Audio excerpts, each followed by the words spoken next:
रात के 2:30 का समय था, जब पूरा शहर गहरी नींद में डूबा होता था। तब सड़कों पर केवल एक ही आवाज गूंजती थी, आखिरी बस की। ये कहानी उसी आखिरी बस की है जो हर रात एक खास रूट पर चलती थी।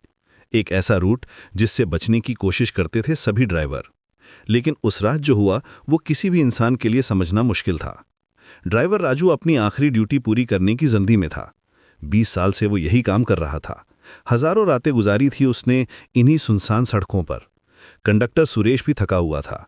घर जाकर बीवी बच्चों से मिलने की जल्दी थी उसे।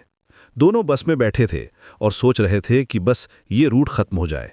रोज का यही हाल था। रोज यही दुआ करते थे कि कोई परेशानी ना हो। तभी अचानक पुराना शमशान स्टॉप आया। ये स्टॉप हमेशा से ही डरावना माना जाता था। दिन के उजाले में भी लोग यहां से जल्दी निकल जाना चाहते थे। रात के समय तो यहां कोई आता ही नहीं था। पुराने लोग कहते थे कि यहां अजीब चीजें होती हैं, आवाजें आती हैं, परछाइयां दिखती हैं। लेकिन राजू और सुरेश को लगता था कि ये सब अंधविश्वास है। लेकिन उस रात वहां कोई खड़ा था। राजू ने ब्रेक लगाई और मन में सोचा कि इस वक्त कौन खड़ा होता है यहां। 20 साल में पहली बार देखा था उसने कि इस स्टॉप पर कोई इंतजार कर रहा है।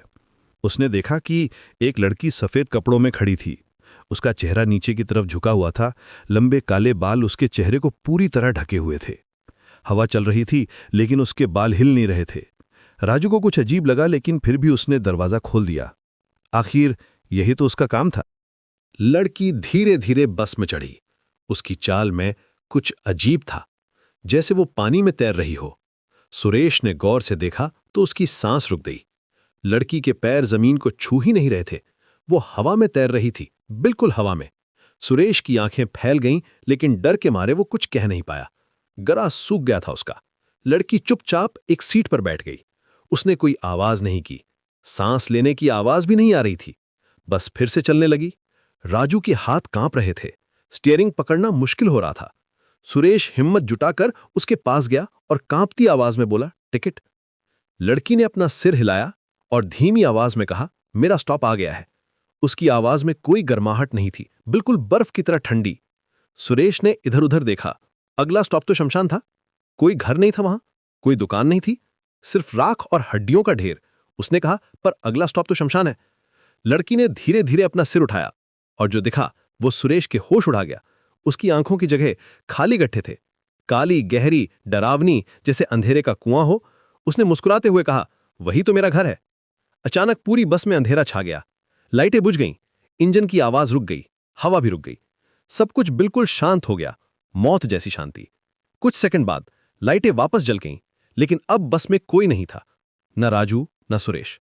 केवल एक पुराना पोस्टर दीवार पर चिपका था, जिस पर धुंधले अक्षरों में लिखा था, रात की आखिरी सवारी कभी जिंदा नहीं होती। अगली सुबह अखबार में खबर छपी। पुलिस ने बताया कि उस रूट की बस 20 साल पहले ही एक भयानक एक्सीडेंट में जल चुकी थी। उस एक्सीडेंट में ड्राइवर और कंडक्टर की लाशें कभी नहीं मिली थीं।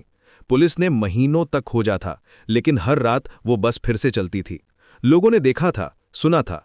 कहते हैं कि आज भी अगर आप रात के 2:30 बजे उस रूट पर जाएं तो आपको वो बस दिख सकती है, और अगर आपने उसमें सफर किया तो फिर आप कभी वापस नहीं आएंगे।